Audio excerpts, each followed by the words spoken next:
Howdy YouTube folks, I thought I'd bring you another video. It's your tries to be friendly neighborhood girl, Ellen, bringing you another video. And here's a project I thought I would never get back onto. I'll show you what I was doing.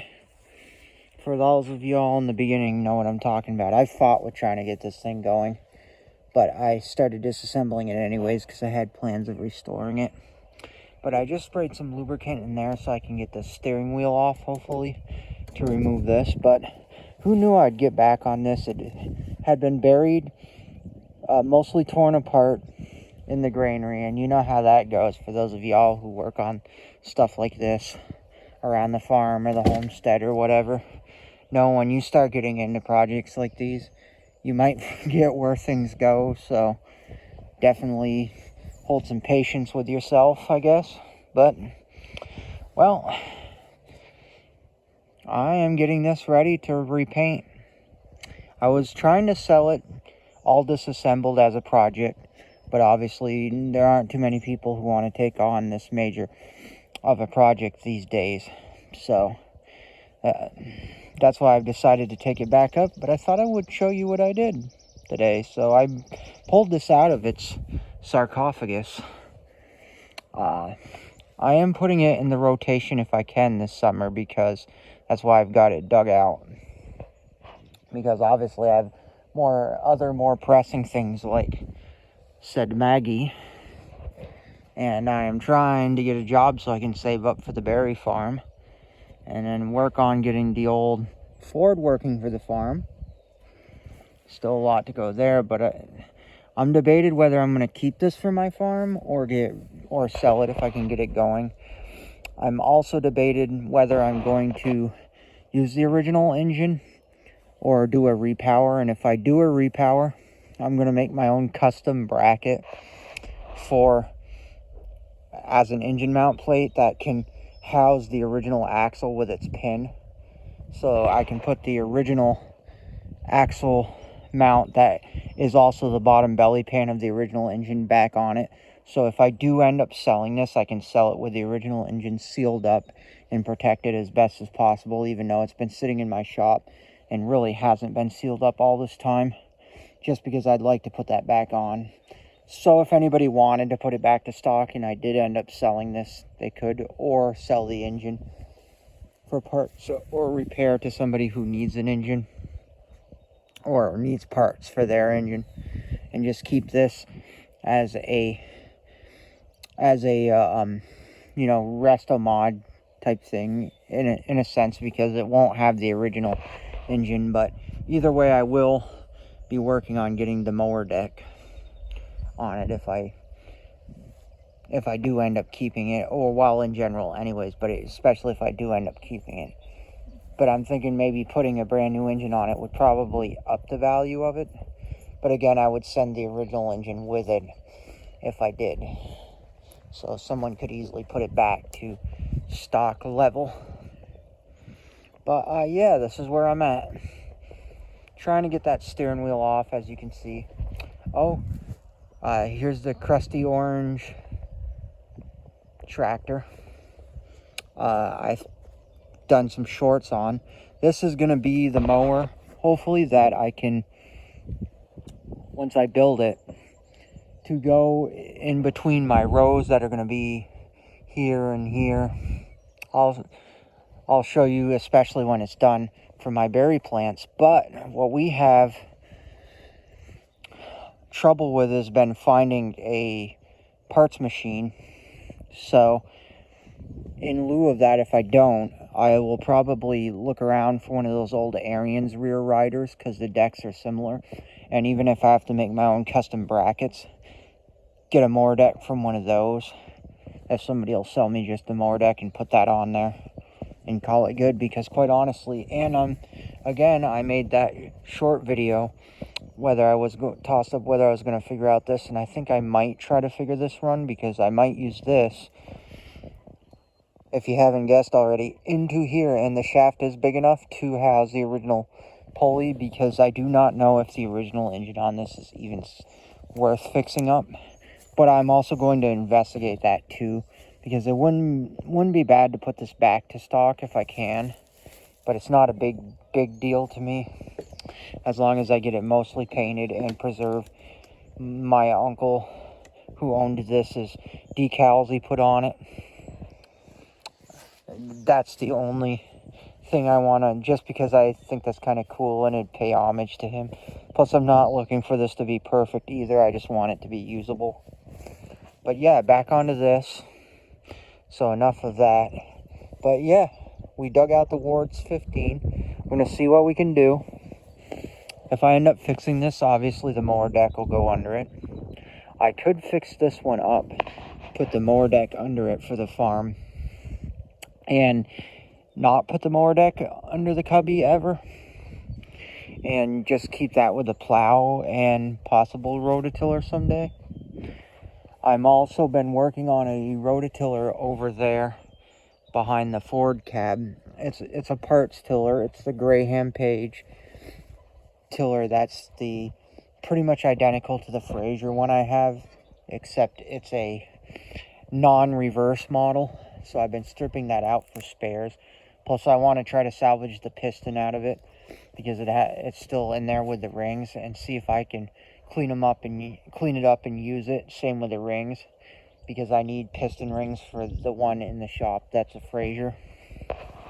But if I don't end up using that and I get a new one, I'll probably just part that out. So hit me up in my DMs and Instagram or on my Facebook if any of y'all are in or around the Vermont area and need parts for one.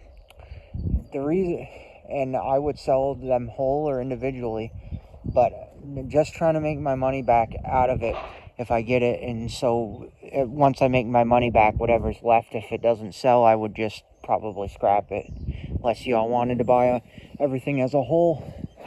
And if you did, I would probably want about $250 for it is what I would ask, because that's about around where I paid for it. I forget exactly. I'd have to look. It might have been a little bit less than that, but I would look to make sure I had wiggle room. That is on the Fraser rototiller if somebody wanted to take it on as a project. But anyways, so yeah, this is where we're at with this. Look for some updates on this hopefully this summer. Doing some sanding down, and we'll get some paint when the weather's nicer, because currently here in the Northeast Kingdom we still have a little bit of cool weather, and it's not quite painting season yet, but it will be. And so look for some updates on this. Hopefully I'm able to get the steering wheel off, because it'd make working on this column easier. But if not, I'll probably put the bolts back in the column, clean it up the best I can, and mask this off. Because heck it, that's better than nothing. And then just try my best to mask this off and paint around it. Same with this, so I don't get a lot of overspray on it. Again, undecided once I finish this if I'm going to sell it or keep it. Once I restore it, if I choose to go the route of a brand new engine, but obviously I'd keep the original just in case, and I do end up selling it, I'd probably want quite a bit for it, because of the fact that I'd be spending money on a brand new engine. But if I was to put it back to stock and could configure the stock engine on this, I probably wouldn't ask as much for it, just because paint is inexpensive to me out of a spray can. And yeah, so there's a lot of YouTubers, especially one I've been watching, that I wish they lived closer to me, because I bet they would love this for their farm, because this person is always getting stuff for their farm. And maybe y'all have watched the YouTube channel, but I try not to, like I said, I try not to broadcast too much names without permission. But I'm sure some of y'all have seen this person on YouTube. But if they lived closer to me, I bet they might be interested in this. And also another person, this guy that I think would be interested in it too, that's not a farmer, but he does garden tractor related stuff on YouTube, would probably be interested in it. I would think, being because of how you don't see many of these around anymore. There's a person in New York State that I've been seeing on my marketplace, because I follow that has 2 of these. One they claim is for parts, and obviously it's had some modifications, like homemade fix it, get it running modifications to the engine shroud and stuff, where it may have rusted out, and also where they needed to mount a coil to get it to fire again, and he's had that one running, plus another one same color as this, that if I was gonna keep this, I had contemplated if I had the funding someday to maybe go and get them, but I don't really need 3 of these. And I tell that to myself, what would I do with 3 of these, even on this farm? But the blue one has 2 mower decks with it, and I think the other one of this color, if I remember correctly, the reason why I was slightly interested in it is because it has a mower deck and a rototiller and some chains, and that's probably mainly the one I would go after. But I would definitely be possibly interested in the blue one too, just to have it for parts. Even though it's a slightly different model, they're still pretty much interchangeable. The only differences between models I've noticed, like through the 14s and 15s, was just the mufflers. Other than that, they were basically identical. So you can essentially take any part from any model and make one work.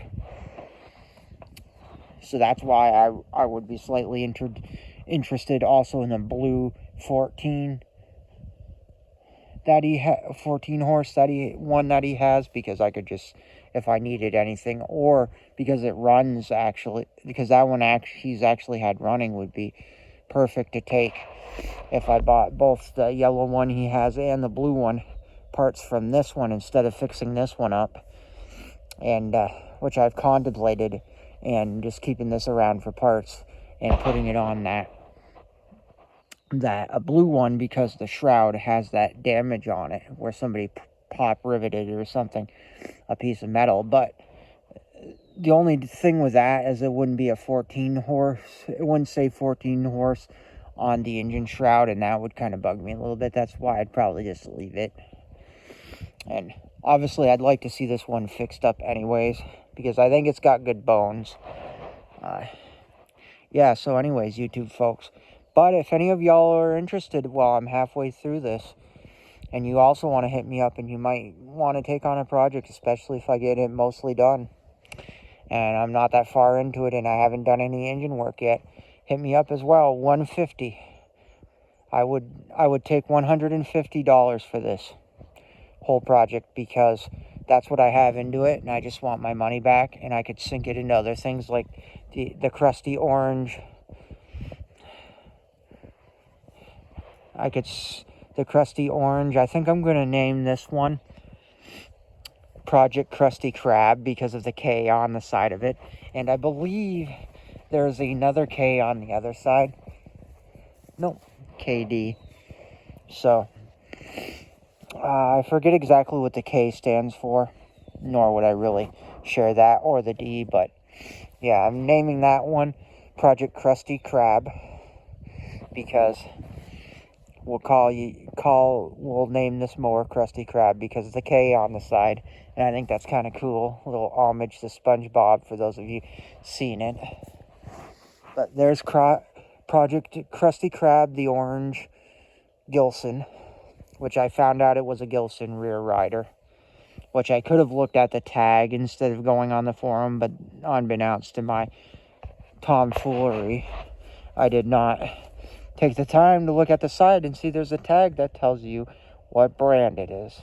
And so for a while I wondered what it is, until somebody sent me a picture of a brochure, and sure enough, it was this exact model. I mean, but whatever, it is what it is. Obviously in the brochure, it was a factory brochure, so it's the one in the brochure is in better shape than this one, as you can obviously surmise and guess by the condition of this butte. Oh, and before I close this video out, I also discovered, because I was going to try to convert this to a belt, that it might not be as easy as I think, but I'm going to play around with that and see if I can make a belt pulley setup for this, because if any of y'all know about these old chain-driven ones, what a pain in the butt when the sprockets wear out, when the chain's no good. The chain is one thing because you can get universal chain, but when those sprockets wear out, especially the one that goes to that gearbox for the shifter, ugh, so annoying. I had a Boland's Ride-O-Matic years ago. I believe I've mentioned it on the YouTube channel before, and that's what was one of the reasons why I got rid of that one. Also because the engine had quit, but mainly because of that. So annoying. Part of me wishes I still had that tractor, knowing what I know now and doing a little research where I think I've figured out a way where you can convert them to a belt drive. But yeah. Anyways, YouTube folks, look for updates on the old Yeller here. We'll call this one Old Yeller. The yellow Montgomery Ward's 15 Mark Squire. And I will catch you in the next video. And maybe I'll have some painting done before long on this Butte when the weather gets nicer. And hopefully if I do another video before the painting, which I may on this, I will have had this steering wheel soaking enough and was able to get it to come off, to get the steering wheel to pop off, so I can remove the dash and not have to worry about this weight. Because I'd also really like to remove this, and really do the dash some justice. And I think removing it will do it justice. But I'll still have to mask off the white and yellow as I do them, because obviously the top is white and the bottom is yellow, and it's a molded one piece, so you can't split it apart. Not a big end of the world thing though. The inside of it is all yellow though. On the inside you can tell that's where Montgomery Ward's just said, we're not going to bother two-toning it because you won't see the inside, and got lazy. But whatever. I mean, kudos to Montgomery Ward's to even have the idea of, well, for say building something more like subbing it out. If anything, they built the chassis and most of the chassis mechanical parts, but the engine obviously was Briggs & Stratton, and the transmission was probably like Peerless or something like that. But anyways, YouTube folks, I hope you liked this update. Also look for more updates this summer, definitely on old Maggie here. And look on updates on the Big Red Ford, because old NAA here is going to get its shine. I got to get an inner tube for that tire. Finish doing the wiring. Hoping I can get it running this summer for the farm. That's the goal. So do look for updates on that as well. And I got to fix on the loader cage, putting that on. Getting the hood back on this. I don't know if I'll get to it this year, but I definitely want to paint this tractor. I'm hoping to at least paint the chassis and the hood and all the gas tank and all that stuff this year before I assemble it, so that way that's all done. Because if I can get the loader cage part fixed, I'll probably try to get that back on there, get that hooked up how it needs to be, and then work on painting that, and then work on painting the loader arms. So I'm hoping to get all of that done, like I said, this year as well on this. So between this, and this, I'm debating which one is more important at this point. I mean, it could go either way. So yeah, as always, I will see you in the next video, and keep your heads up, stay strong, all that kind of jazz. Have an excellent time, whatever it is, wherever you are, as you look at this fine piece of equipment in pieces. And as always, if you wouldn't mind liking, commenting, and subscribing. Always like to hear your constructive criticism, within reason, and comments in general. If you wouldn't mind hitting subscribing, you don't have to, hitting that like button. would be great, but you don't have to either. No obligation. Again, notification bell, full notification we really love. Half notification we are okay with, and no notification, that's fine too. And as always, sunshine, unicorns, and rainbows, and I will see you in the next one, YouTube folks. Signing off.